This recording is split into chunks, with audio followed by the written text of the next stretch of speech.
Hi, everybody. It's a nice, cold, brisk day in Ottawa. Hopefully, you're warmer wherever you are. I have a couple of questions tonight. Just want to thank anybody who does send in questions, because sometimes it's a little lean, and sometimes not so much. Around this time, especially when seminars are coming up, I think people think there's just no sense sending in a question. The seminar is coming up. Maybe I'm wrong on that one. But please remember the reason why I'd rather people send in questions is that at least you're looking at things from your own perspective. Maybe sometimes it's very difficult to create a question, but nonetheless,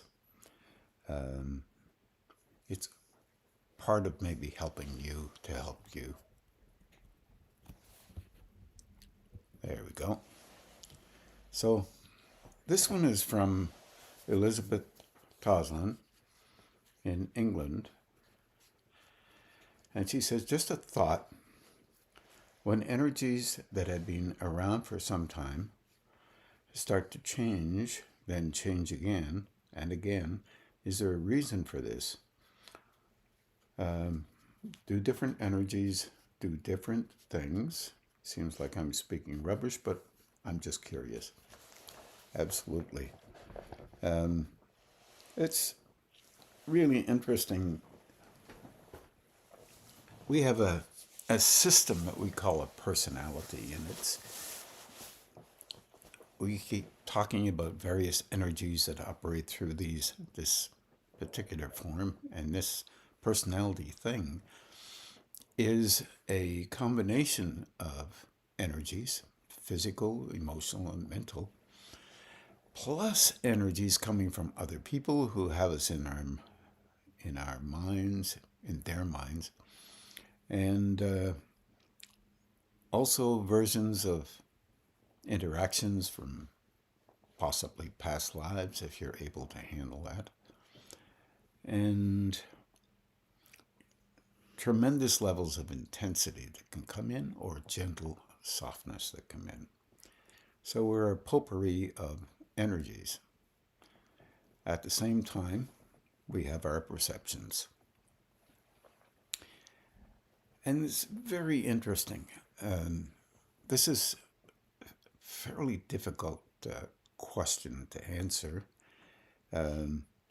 unless you're fairly well organized in your thoughts around what kind of energy happens to be there. And there are so many ideas around this one. Some people believe there are 7 kinds of frequencies. Some people believe there are 12. Some people believe there are 10. Some people believe there are 9 and 7. And the dilemma with this is that, and one of the reasons why I don't talk enough a lot about this, is that there are subtleties that occur in each and every frequency that can exist in our relationship with life. There are coarser levels of every single frequency. There are various levels that move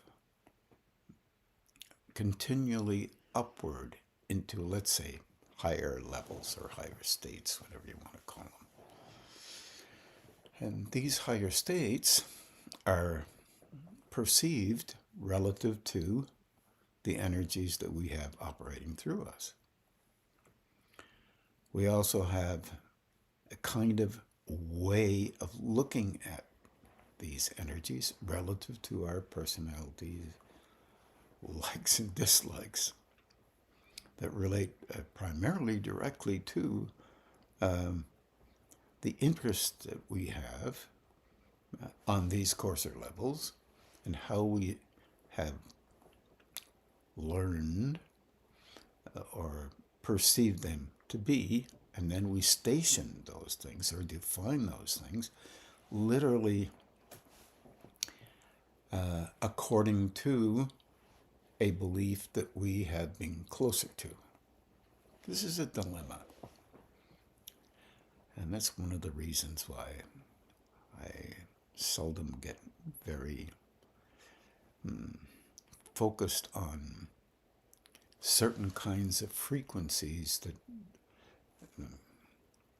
if you have one, it makes you look like this. If you have another, it makes you look like this. And really, all of those kinds of definitions are really based on a tremendous amount of interaction that we have with our own experience and our own engagements with our family backgrounds. So, the most that a person can say in relationship to shifts and changes in frequency is that we are changing our perceptions of whatever frequency that can operate, or frequencies that can operate within us. Often, our definitions are based on a change of perception rather than a change in frequency or a change in energies of how that, a perception of how those energies are. This makes it a little bit complicated. We'd much rather have rules about and definitions about how that should be. In doing that, we can assert our rightness and other people's wrongness, for that matter. So, in fact, I'm not a big fan of that. And the reason is that it's difficult for us to perceive shifts and changes and their subtlety as it relates to a context. The context being our personalizations. If we have a soft energy, often it might be a rendering of how a personality acts out to engage as a soft energy. All of you out there know that particular place. With some people, you're gentler. With others, not so much. You engage with others relative to how you think you need to, relative to how you think things should be. It's fine. It's what we do on these planes.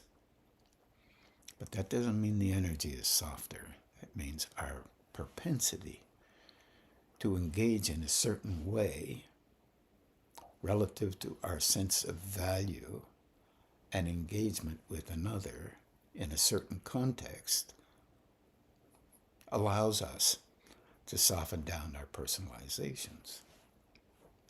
And that is fine. It's okay. But it doesn't mean there's a softer energy there. Often higher state energy is really complex, very difficult to perceive. What we normally, as we gain access to perception, what we normally perceive is frequency internally. Frequency of our personality, our emotions, how we think, respond, still part of the emotional engagement at a different level, more like a mental level kind of thing. And even physically, we also are often able to perceive physically some changes in the way our intensity occurs within us. This is very important for us because there are tremendous levels of difficulty that we can engage with. And nobody can handle those tremendous levels very well. It's just the way it is. And we recruit within ourselves methods of dealing with those things the best we can. and there's no negativity involved with it. It's just, things are sometimes difficult to deal with. People are sometimes difficult to deal with. Sometimes our consideration or assessment of others difficult to deal with. And our tremendous reflexive ability to come up with a reflex reaction to something, anything, others, ourselves, is difficult to deal with. But we also have moments from time to time where we can notice something past what is natural and normal within ourselves. Now, I'm talking about as you're growing here. Sounds similar to a normal individual dealing with life. And as Betty is talking and engaging with this, a particular frequency, for example, could occur in the emotional stream of energy operating in and through us, where there's a shift in it, in that frequency, one could call a composite frequency related to a thing we call personality, generally speaking. But it is very much emotional, very much physical, and could be different frequencies in both of those cases. And in fact, there could be also a frequency related to a kind of early mental engagement, meaning something related to a mind frequency that engages and hinges on and with our personal emotional strategies that we as a personality need so that we can function in a certain kind of a way, and even recognize that we have an idea in our head that we didn't strategically bring up and throw into our head. It's a little complicated there because we don't normally do that. Anything that goes on in this head of ours is ours, according to us. It's not always true. But to talk about that in a kind of a straight-looking way sounds a little like gibberish. What do you mean anything that's in your head is not only yours, not always yours? Well, we engage with each other. And those of us who have had this experience, and many of you have, you can notice ideas that suddenly appear after you've run out of ideas on a certain subject, and you don't know where they come from. Yes, it could be something from a higher level of engagement with another state, or it could be someone really fairly close in proximity to you comes up with an idea and you suddenly have it in your head. There's a lot about that mental and emotional engagement that we don't understand. Mind you, you are cognizant of having experience with the emotional disposition where you walk into a room and people are not getting along, and all of a sudden you have this odd sensation that your solar plexus is picked up, or your insight has picked up, because we like to talk like that. And you have assessed it as odd, weird, and sometimes you have this idea that you would like not to be there. Or just, it's so odd that maybe you can stay there, but there's something off and you don't know what it is. You would you might figure it out and make a move to either leave or try to shift the flavor of the room. It's possible, but you've had that experience, to some degree at least. It means the energy in that particular frequency has allowed you to perceive something that is not logical necessarily in our world until we just generally talk about it. And then you say, oh yeah, you can accept it because you've experienced it, but you don't look at the details of it. Same can happen in the mental sphere, and same can happen right in the physical body, because those systems are anchored in the physical, anchored in the emotional, anchored in that level of coarser function in the mental facility. And those links are there, and they change. Intensities can change. And they can become softer, or they can become coarser. If you were really going to change a particular frequency in any of those levels,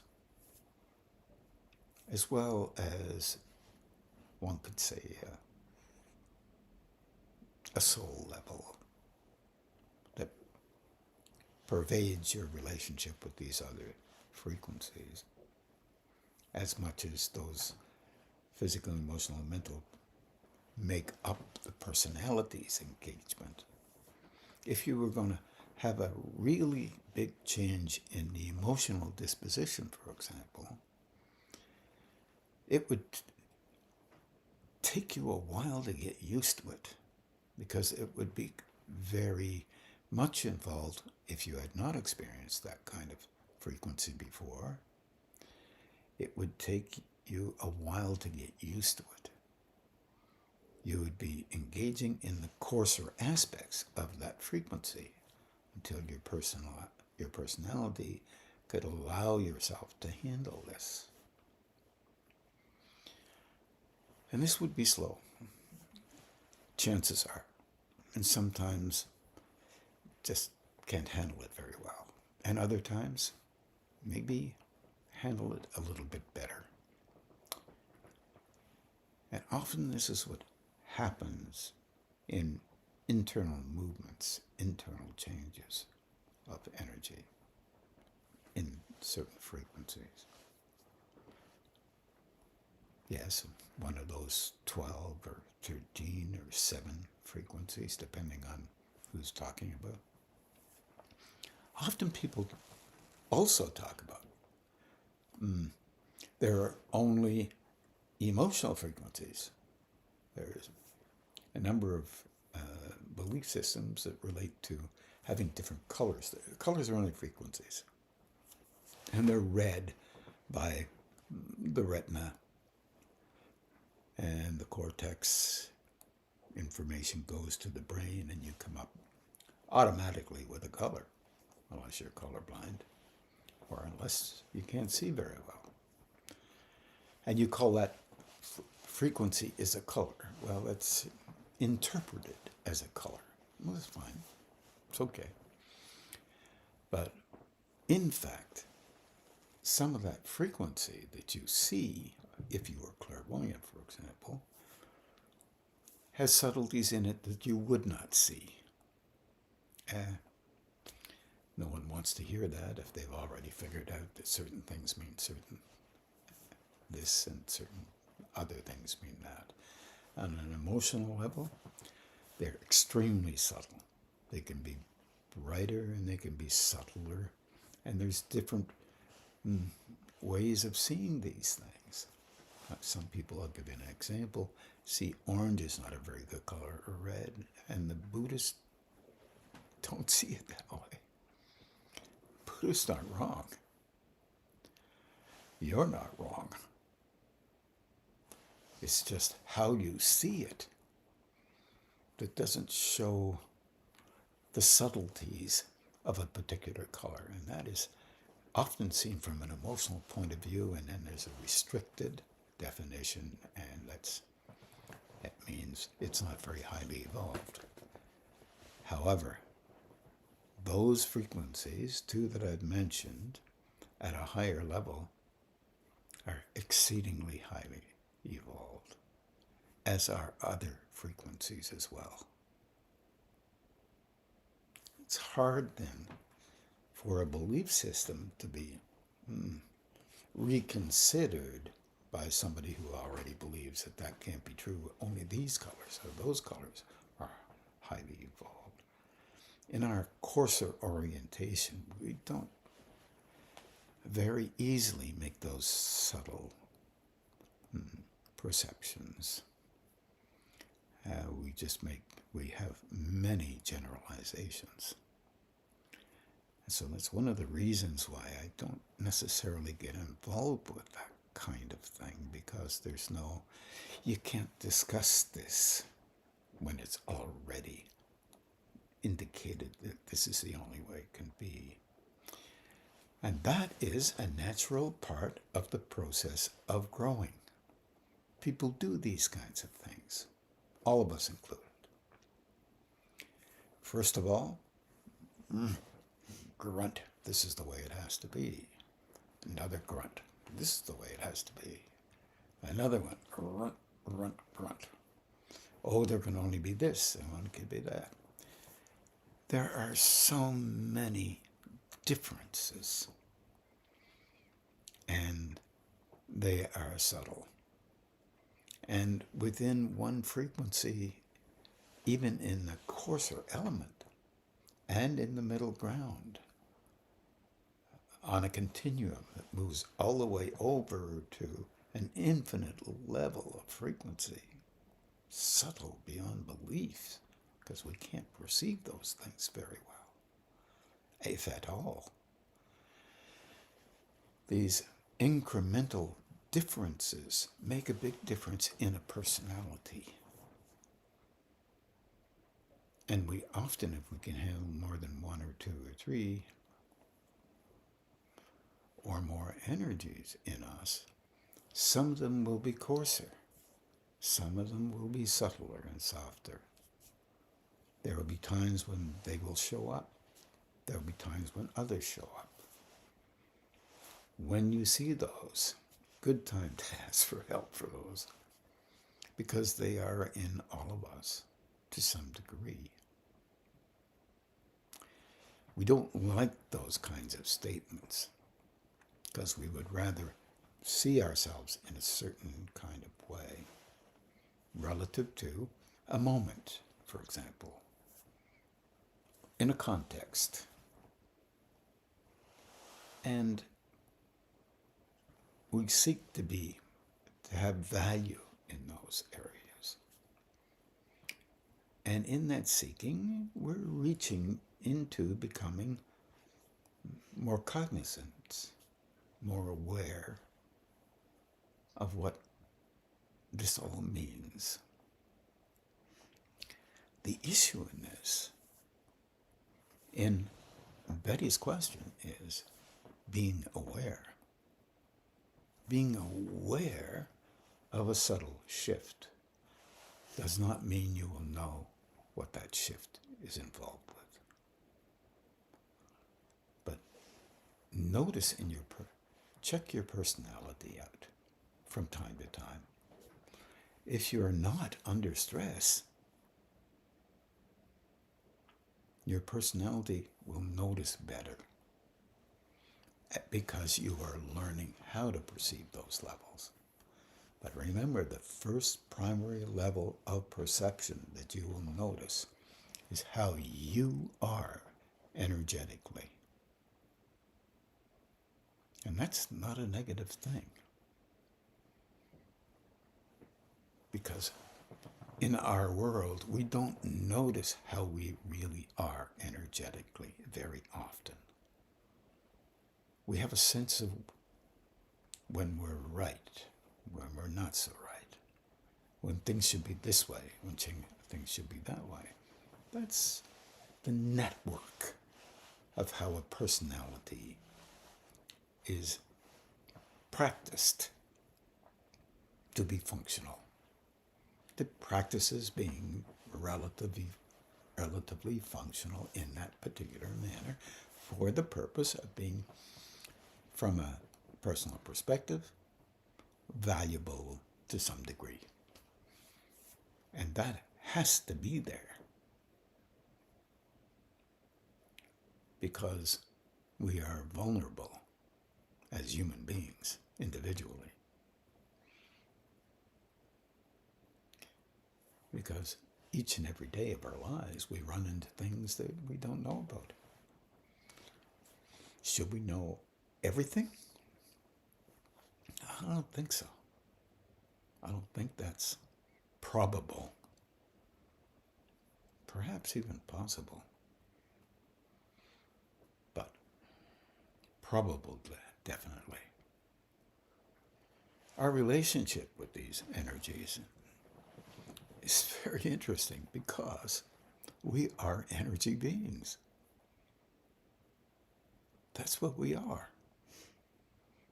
So, if I see you in front of me on FaceTime or some other Skype or whatever, you are an energy being and you transmit you to me. Same is true for everybody. And then my brain and my nervous system picks up that energy and converts the energy into a form relative to my ability to do that as an individual living on the planet Earth. If you were another being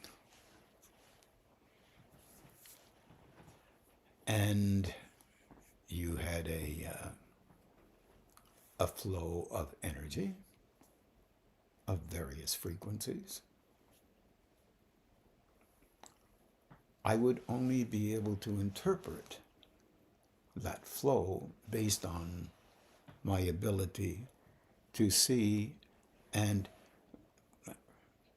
engage with that flow relative to how my cortex, my brain, would enable me to define it.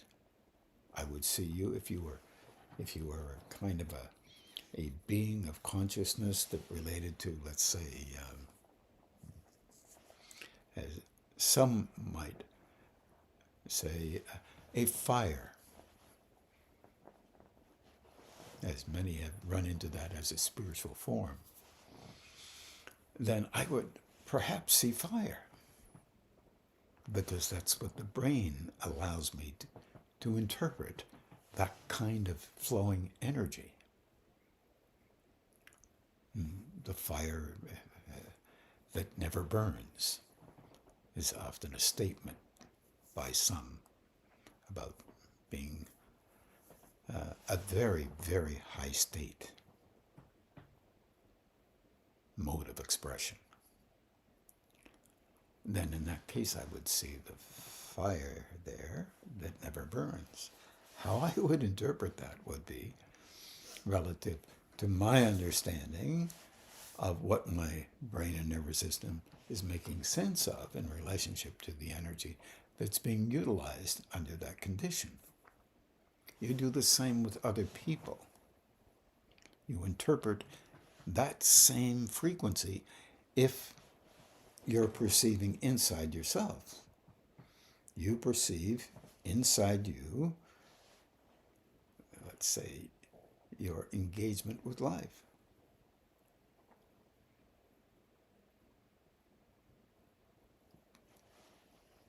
The way you normally would perceive it, the way you've been trained to perceive it. And that is exactly how we all are. And you would do your best with that. Sometimes really, really able, sometimes not so much. All of us have experienced those relative to our particular engagement with the context. Sometimes don't do very well. Sometimes we do a little better. Not so simple.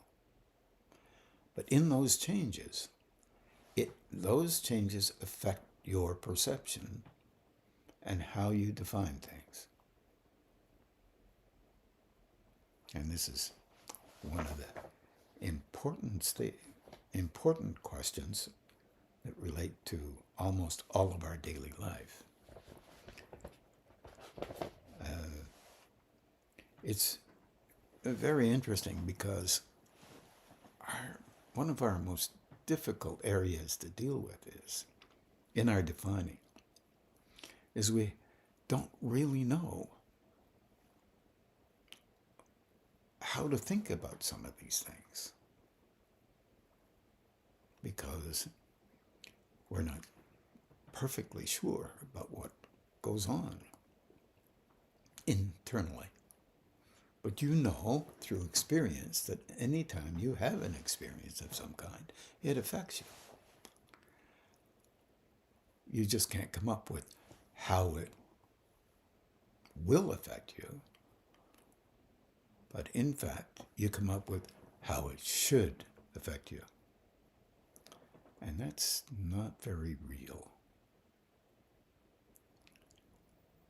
However, that's the best we can do. None of us do well with this one.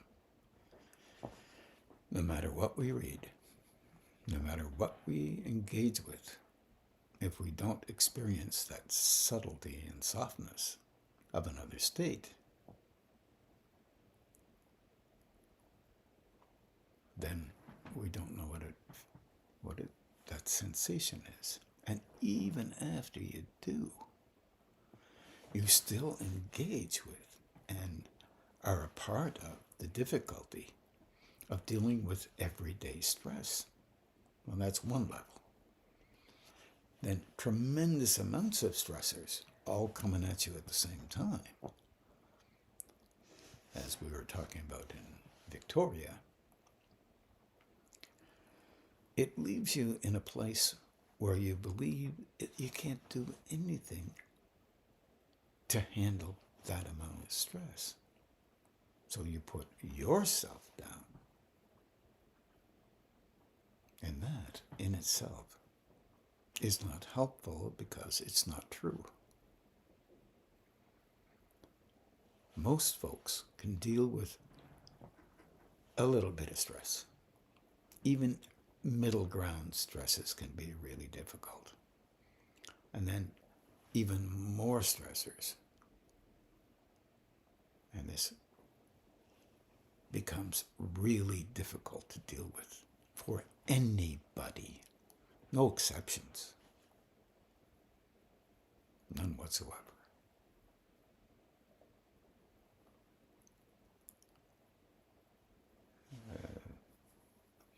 That seems to be a place where our overall focus becomes tremendously focused on our stressors. And it's really difficult to allow ourselves some space to allow ourselves to focus on, let's say, softer states. This is very difficult, very harsh. None of us got away from this. We all have had moments when that was really hard for us. And even psychology comes up with a list of stressors. And if you have more than 3 of those stressors, it's really exceptionally hard to handle it.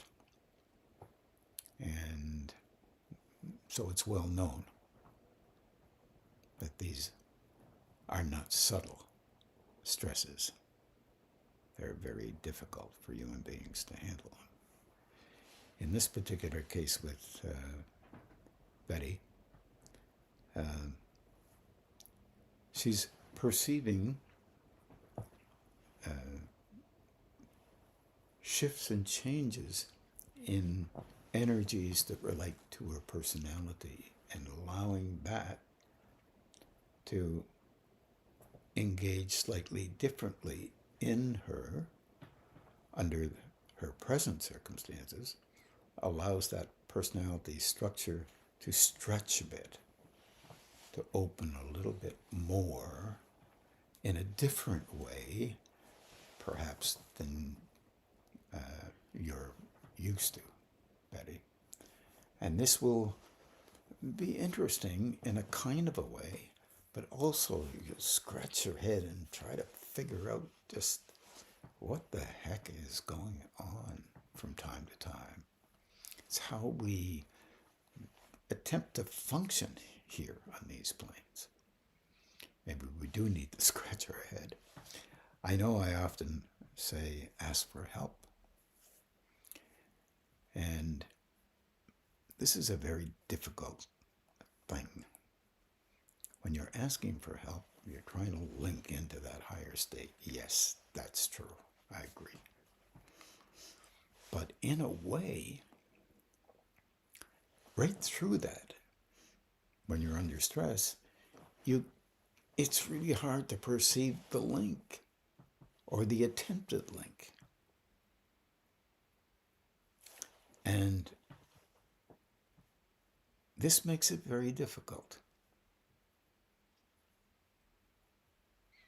for all of us, for any of us. But there, in that stretch, or that sense of vulnerability, still allows for more higher state energy to enter in, but it makes us a little bit vulnerable. Handling that vulnerability, we have our natural way to do it based on our past baseline engagement, family background. But it's not perfect. And we try everything in our kit bag, but it still comes up giving us a sense of vulnerability. Right there is where it can be softer, but our reflex is so strong we often miss it. Certainly I missed it a few times in my life, that's for sure. Perhaps others might have too.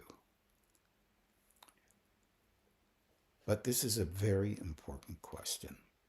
You can hear it's a little bigger than perhaps Betty's question.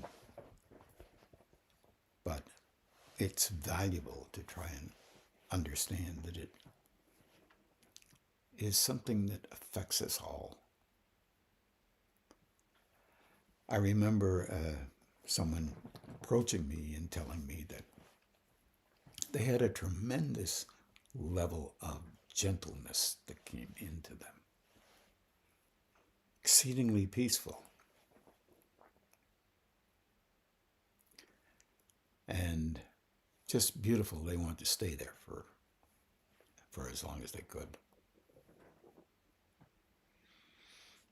And I said, you're very fortunate. You must have been going through a gentler period in your life.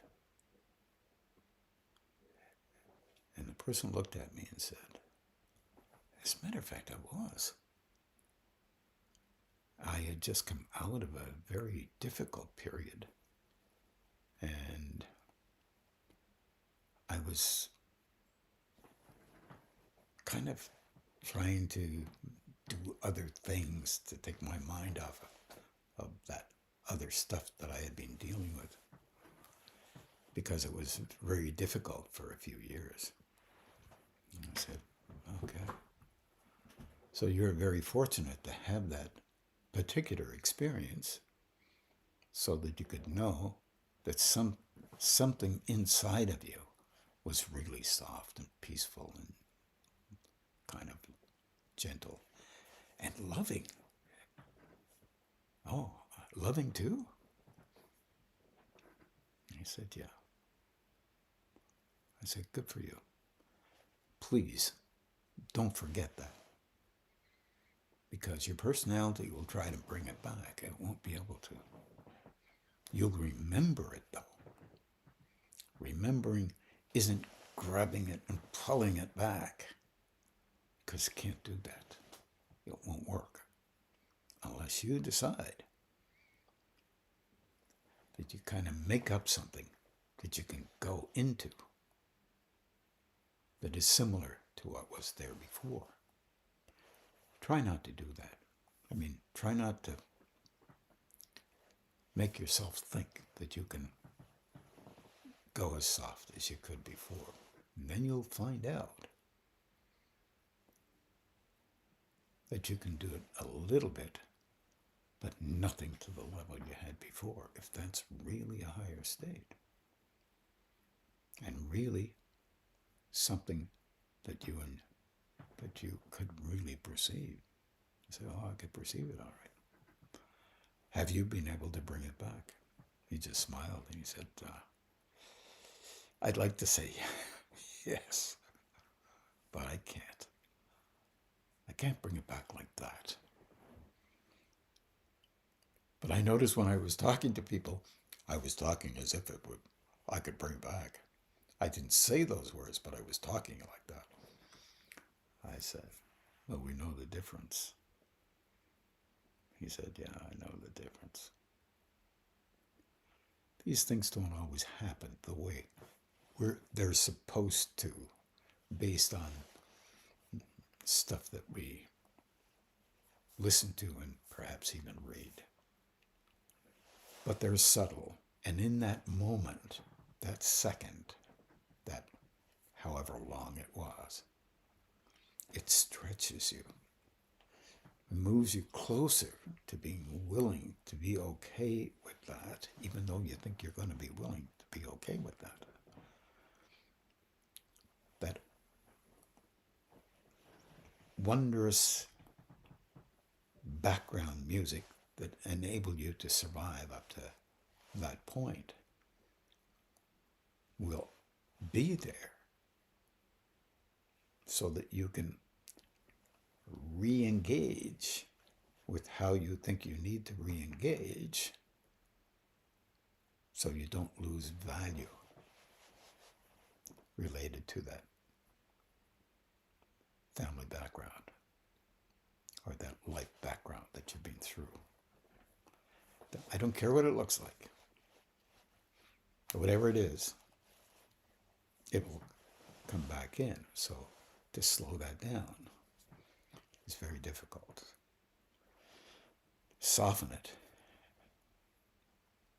is to begin not to agree with it as much as you have in the past. And this is very difficult because under stress, that is what comes forward. And it helps us. Sounds weird, but how we have learned to survive helps us to survive as we did before, at least to some degree.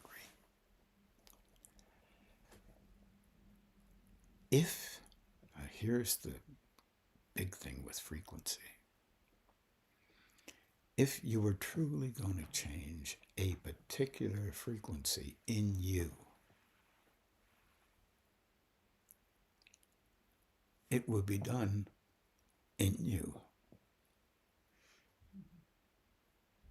not by you. But you can move it in a direction. But you'll move it with the energetic frequencies that you have already in you.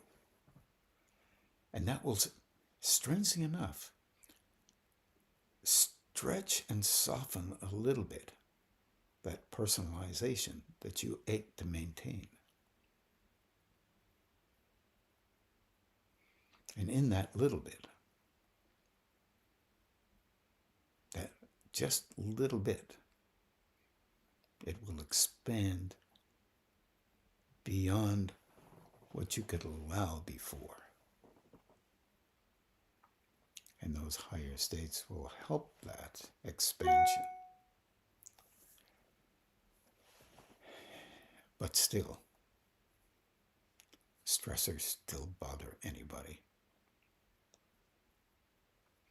I remember a statement by a Buddhist monk who was in China and under duress in a very duressful time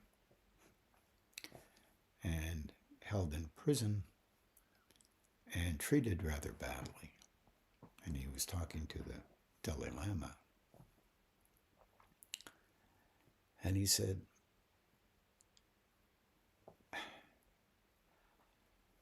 I had a very difficult time. He said, the Dalai Lama said, so would anybody. And my jail guard used to beat me up. And because I was trying to meditate and maintain a focus, but he would beat me up so I could be out of my focus. But even worse, I almost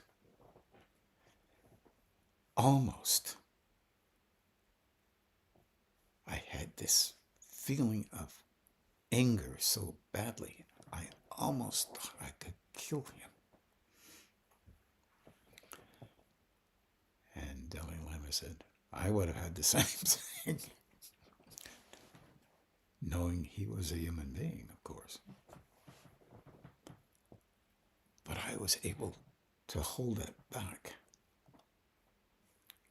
And the Dalai Lama said, I certainly couldn't have done that.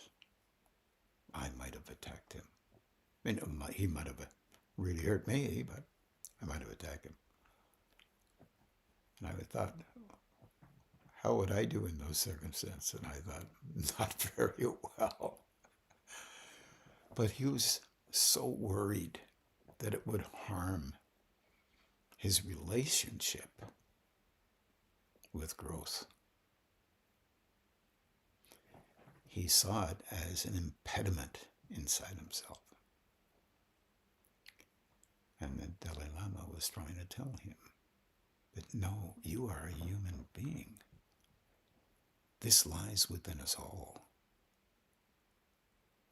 Under terrible stresses, you do the best you can. You can't do better than that. And the best you can will show up. Sometimes not so sweet. Sometimes an awful lot sweeter. You're not judged by that.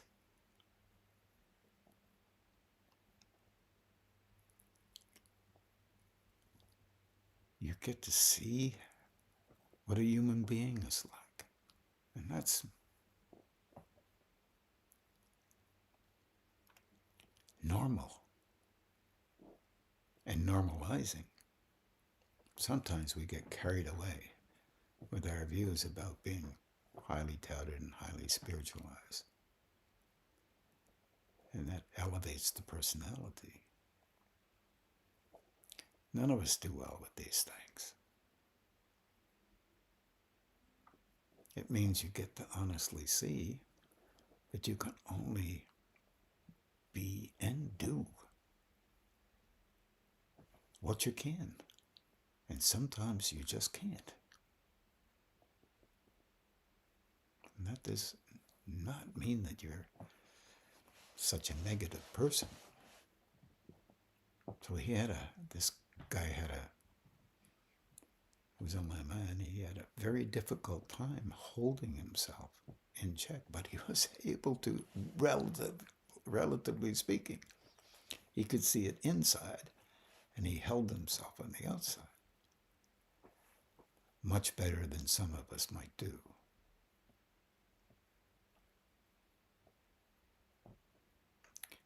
But at the same time, better than many of us might do. Does that mean we're not very able? Not really. It means we do what we can. And in his view, what made him very fascinated was that the Dalai Lama said that he could not have held his self in check because he was being honest with them. Honesty is a very interesting thing. It's very difficult to do relative to how you hold yourself in relationship to what you think you need to be like to be valued by you. This is very fascinating piece of Betty's question. Not a perfect answer, but nonetheless, an engagement with an assessment of frequency and how difficult it is to understand the differences between coarser levels, mid-range levels. Mid-range levels sometimes are just, you're hanging on by the skin of your teeth. And higher levels, everything seems to change. When we think of higher levels, we think of that's the only place that we need to be able to grow. And it's very difficult for us, even in mid-range levels. Hard in the coarser levels as well. So trying to keep your attention there, no matter what comes up in your life, is exceedingly difficult. With that, I think we're going to move towards meditation. And I wish you all well in the process of your lives, because lives are not always easy sometimes. And in the process of your spiritual growth. Don't be afraid to continue to try and link up to a higher state, not knowing even what a higher state is. Do your best. That's all you can do. Good night, everybody. Now we're going to meditate for about roughly 50 minutes to an hour.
रत्नैः कल्पितमासनं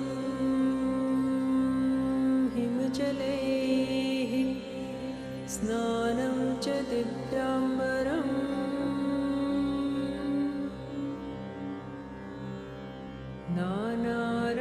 नानारत्नविभूषितं मृगमदा मोदाङ्कितं चन्दनम्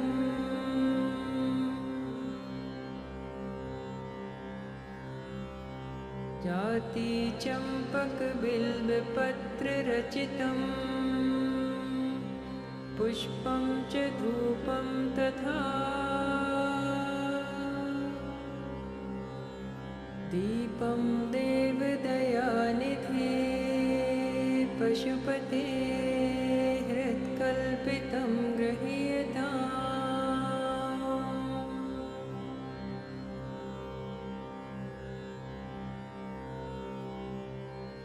सौवर्णेन नवरत्नखण्डरचिते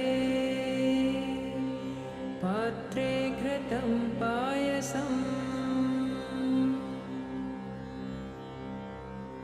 भक्ष्यं पञ्चविधं पयोदधियुतं रम्भाफलं पानकम्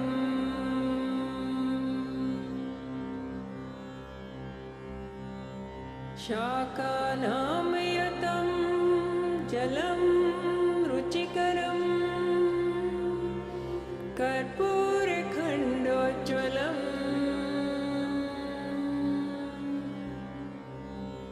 ताम्बूलं मनसा मया विरचितं भक्त्या प्रभो स्वीकुरु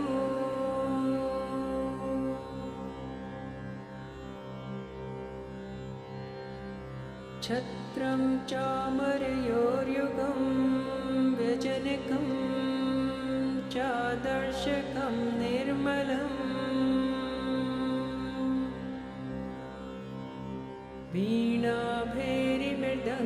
वीणाभैरिमृदङ्गकोहलकला गीतं च नृत्यं तथा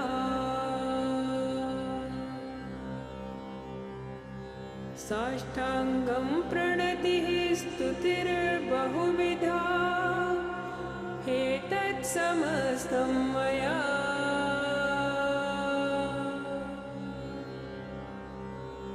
सङ्कल्पेन समर्पितं तव विभो पूजां ग्रहाण प्रभो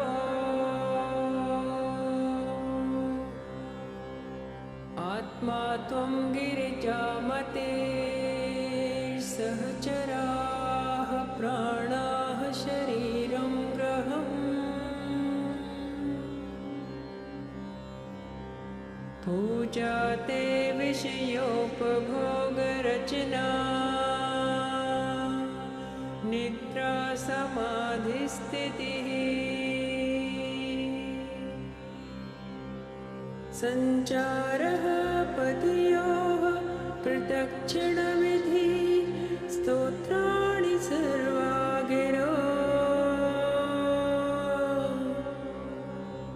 यत्तत् कर्म करोमि तत् अखिलम्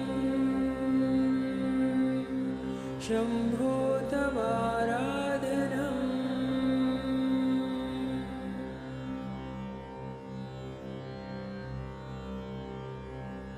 करचरणकृतं वा कायजं कर्मजं वा श्रवणनयनजं वा मानसं वापराधम् विहितमविहितं वा सर्वमेतच्छमस्व जय जय करुणाब्धे श्री महादेव शम्भो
दातो न माता न बन्धुर्न दाता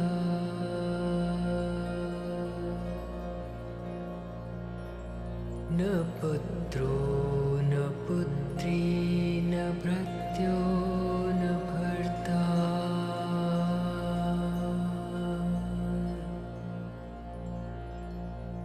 न जाया न वेद्या न वृत्तिर्ममैव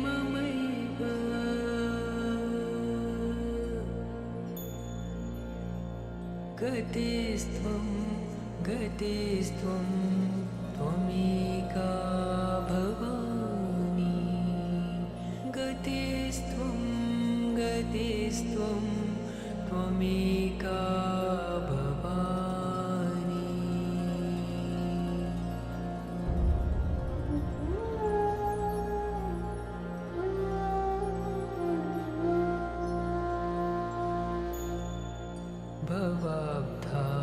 भवाब्धावपारे महादुःखभीरो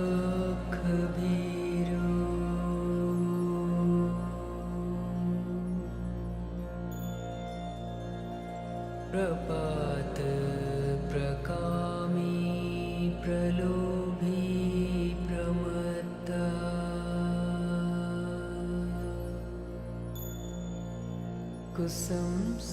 कुसंसारपाश प्रबद्धः सदाहम् गतिस्त्वं गतिस्त्वं त्वमेका भवानी गतिस्त्वं गतिस्त्वं त्वमेका भवानी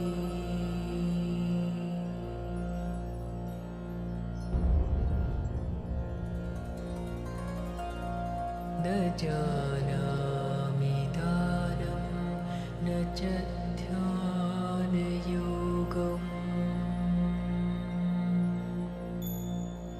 न जानामि तन्त्रं न च स्तोत्रमन्त्रम्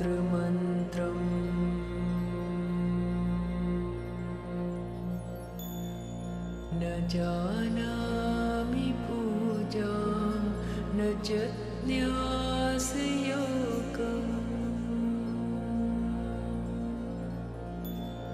गतिस्त्वं गतिस्त्वं त्वमेका भवानी गतिस्त्वं गतिस्त्वं त्वमेका भवानी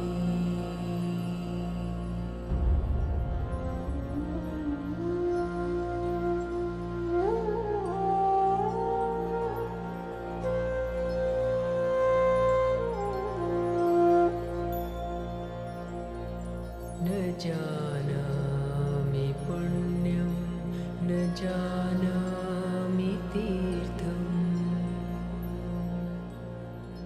न जानामि मुक्तिं लयं वा कदाचित्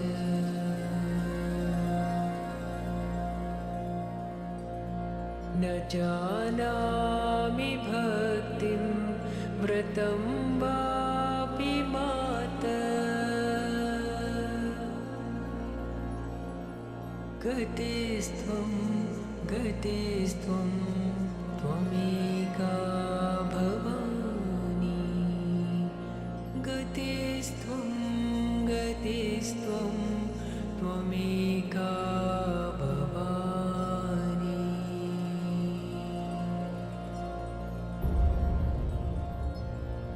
कुकर्मी कुसङ्गी कुबुद्धि कुदास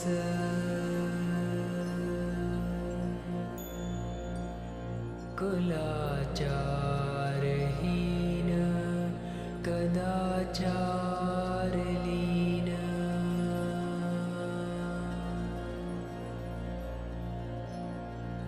कुदृष्टि कुवाक्य प्रवन्द सदाहम्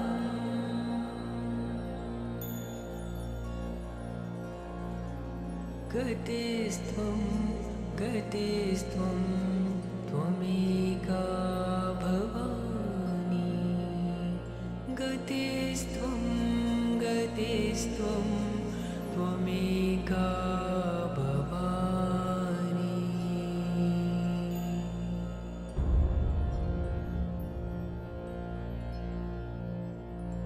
प्रजेशं रमेशं महेशं सुरेशं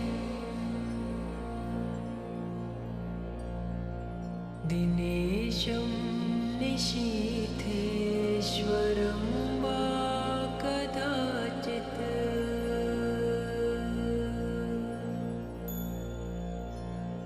न जानामि चान्यत् सदाहं शरण्ये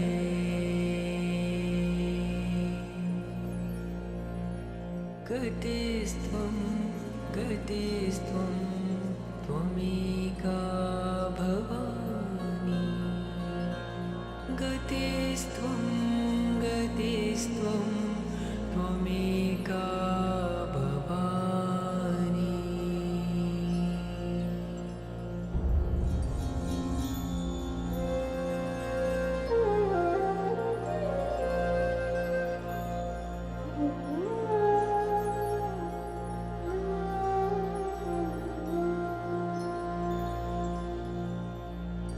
विवादे विषादे प्रमादे प्रवासे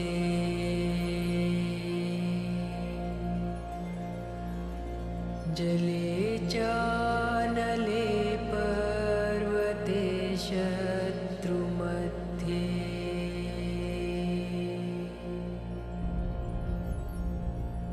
अरण्ये शरण्ये सदा मां प्रपाहि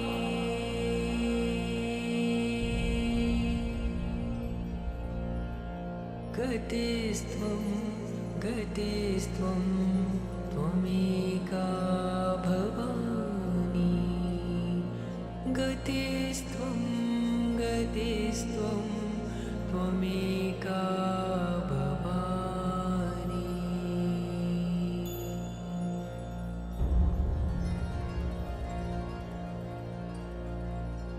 अनाथो दरिद्रो जरारोगयुक्तो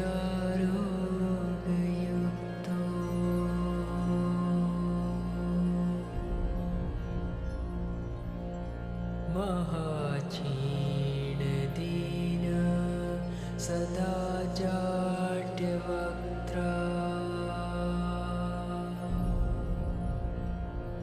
विपत्तौ प्रविष्ट प्रणष्ट सदाहम्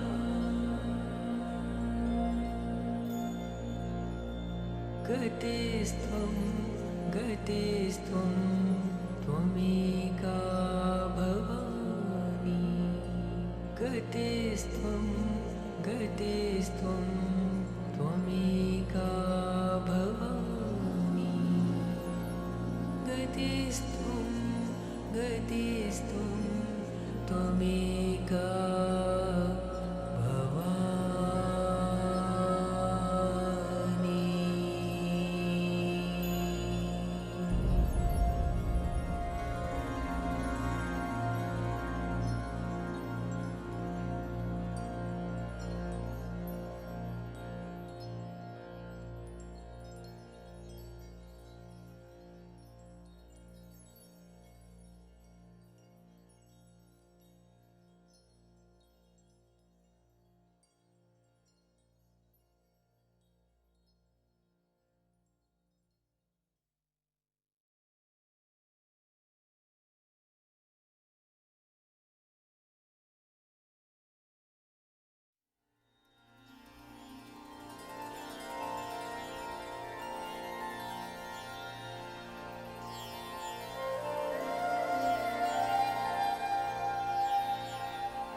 शिवोऽहं शिवोऽहं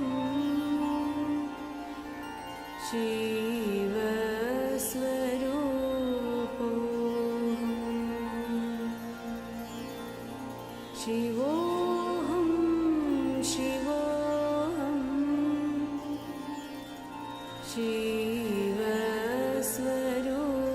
शिवस्वरूपोऽहं नित्योऽहं शुद्धोऽहं बुद्धोऽहं मुक्तोऽहं नित्योऽहं शुद्धोऽहं बुद्धोऽहं मुक्तोऽहं शिवोऽहं शिवोऽहं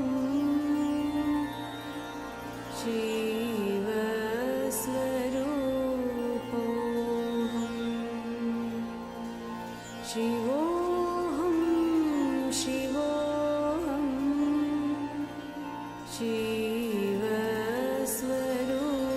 शिवस्वरूपोऽहं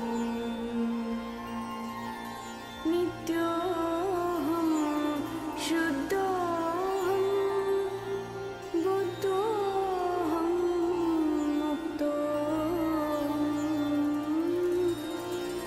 नित्योऽहं शुद्धोऽहं बुद्धोऽहं मुक्तोऽहं शिवोऽहं शिवोऽहं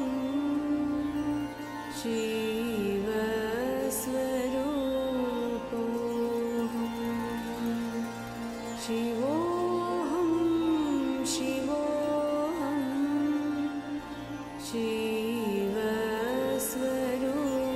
शिवस्वरूपोऽहम्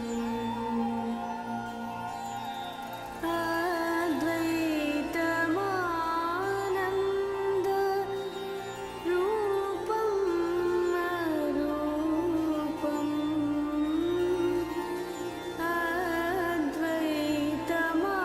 अद्वैतमानन्द रूपं अरूपम् ब्रह्मोऽहं ब्रह्मोऽहं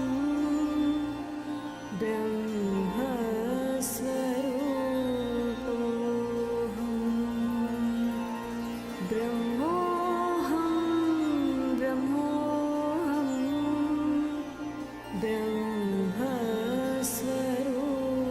ब्रह्मस्वरूपोऽहं चिदोऽहं चिदोऽहं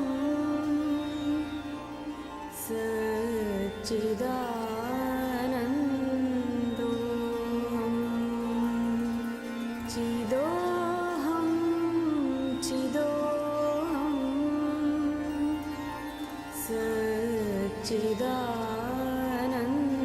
सच्चिदानन्दोऽहं शिवोऽहं शिवोऽहं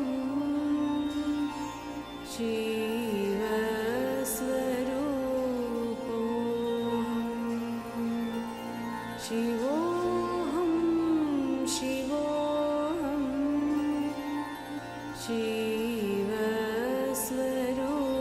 शिवस्वरूपोऽहं नित्योऽहं शुद्धोऽहं बुद्धोऽहं मुक्तोऽहं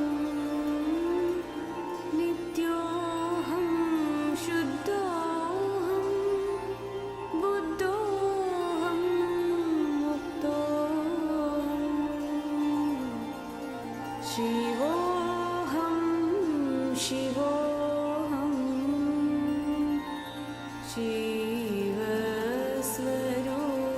शिवस्वरूपोऽहं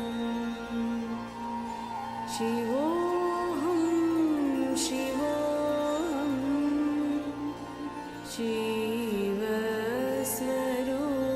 शिवस्वरूपोऽहं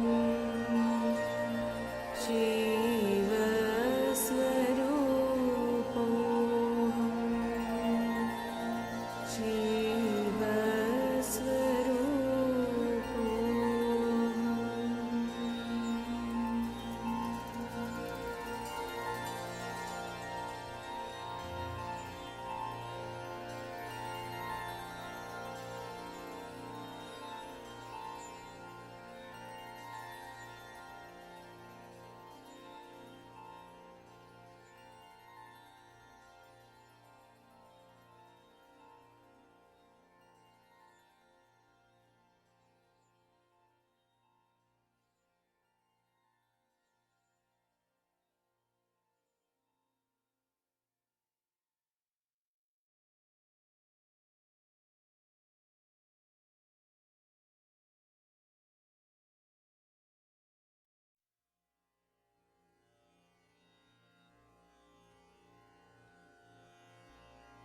चेत्तानि नाहं न च श्रोत्रजिह्वे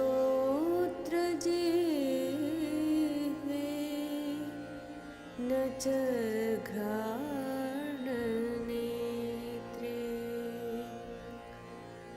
न च व्योमभूमिर्न तेजो न वायु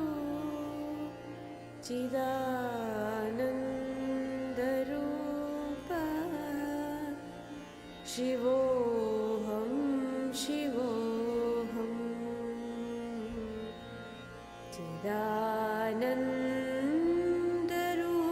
चिदानन्दरूपः शिवोऽहं शिवोऽहं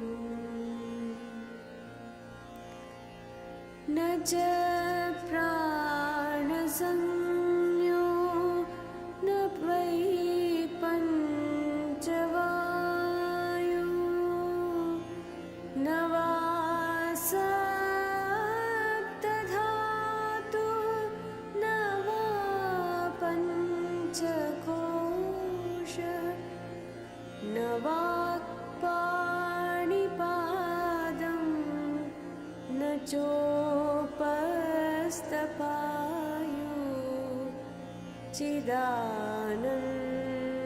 चिदानन्दरूपः शिवोऽहं शिवोऽहं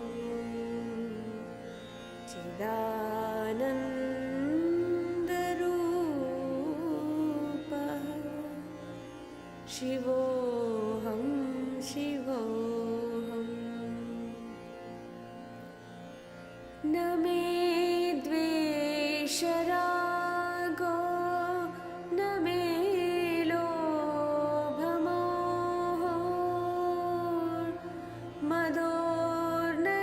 मदोर्नैव मे नैव मात्सर्यभावः न धर्मो न चार्थो न कामो न मोक्षः चिदानन्दरूपः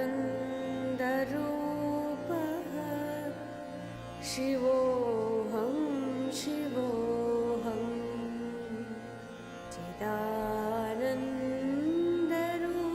चिदानन्दरूपः शिवोऽहं शिवोऽहम्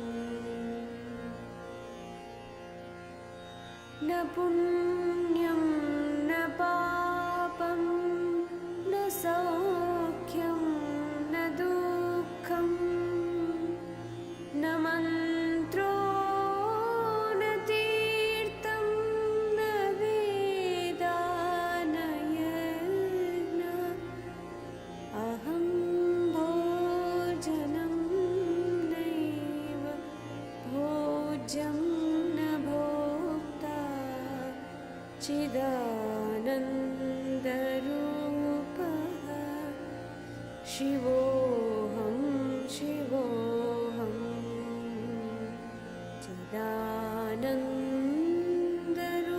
चिदानन्दरूपः शिवोऽहं शिवोऽहम् न मृत्युर्न शङ्का न मे जातिभेदः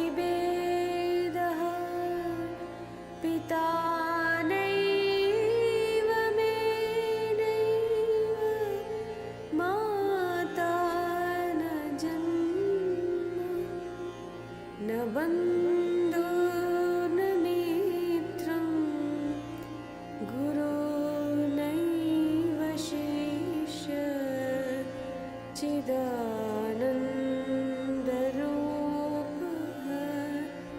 शिवोऽहं शिवोऽहं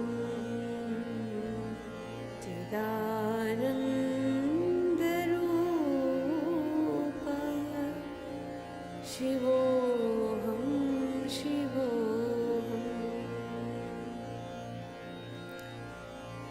अहं निर्विकल्पः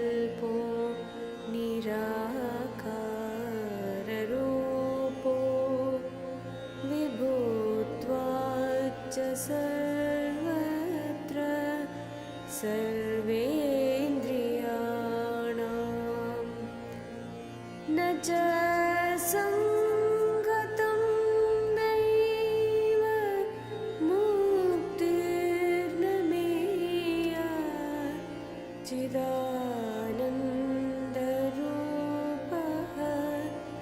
शिवोऽहं शिवोऽहं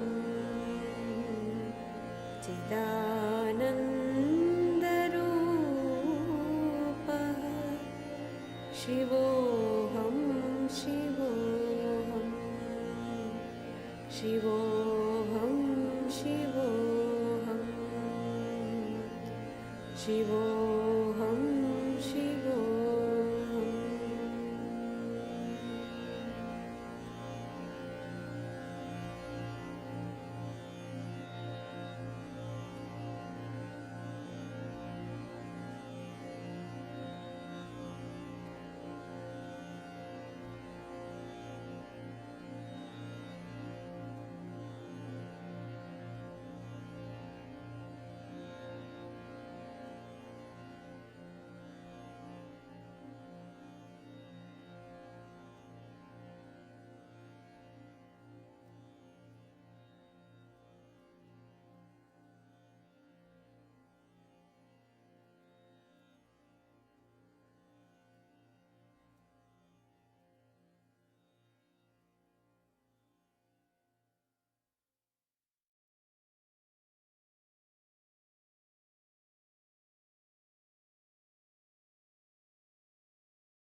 ब्रह्ममुरारिसुरार्चितलिङ्गम्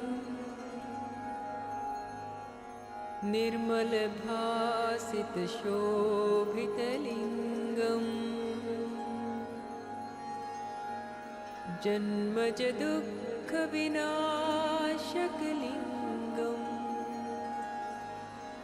तत्प्रणमामि सदा शिवलिङ्गम्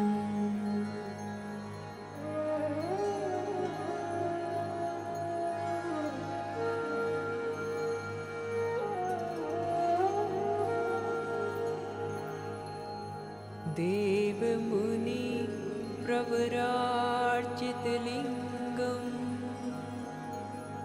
कामदहन करुणाकरलिङ्गम्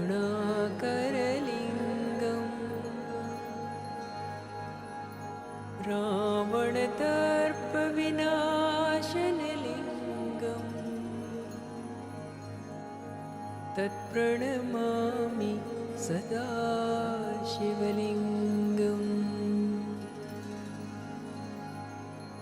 सर्वसुगन्धिसुलेपितलिङ्गम् बुद्धिविवर्धनकारणलिङ्गम्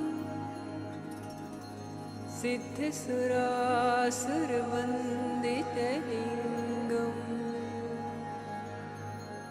तत्प्रणमामि सदा शिवलिङ्गम्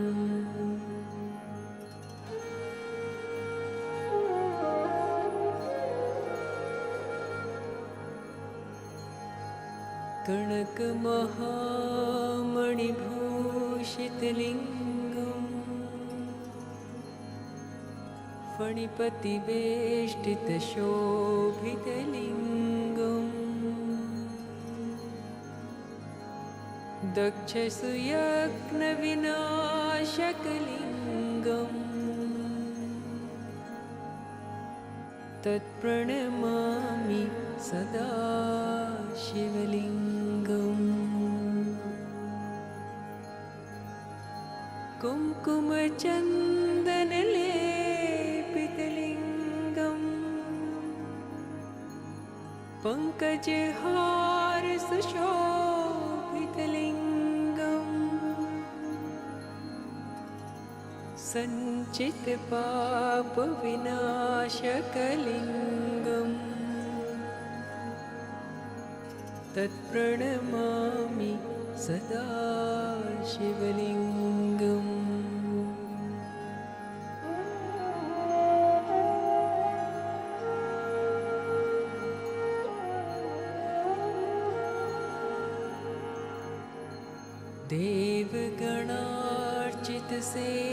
देवगणार्चितसेवितलिङ्गम् भावैर्भक्तिभिरेव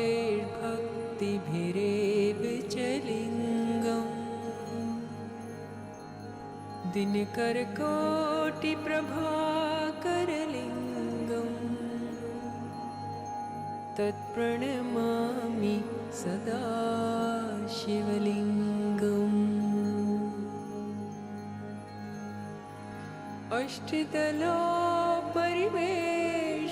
अष्टदलोपरिवेष्टितलिङ्गम्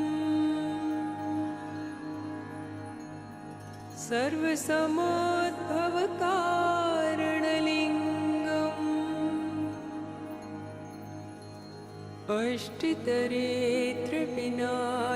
अष्टतरेत्रविनाशकलिङ्गम् तत्प्रणमामि सदा शिवलिङ्गम्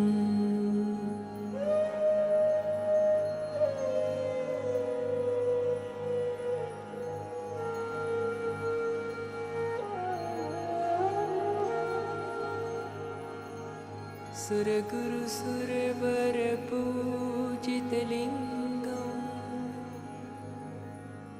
सुरवनपुष्पसदार्चितलिङ्गम्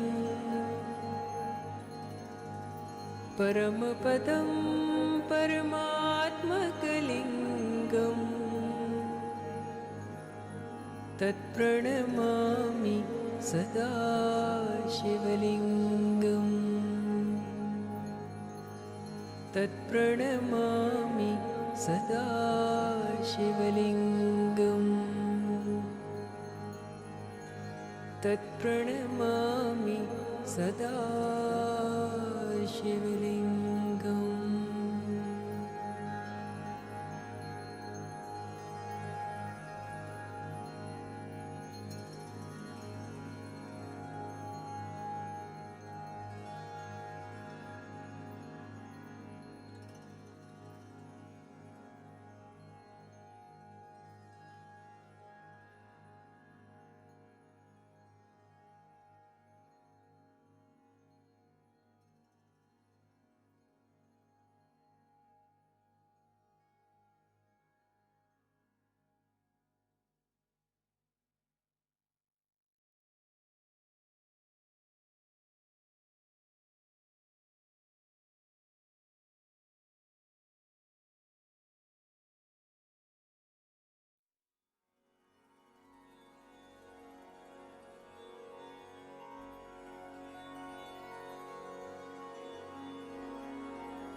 Let's now do the balancing and the grounding.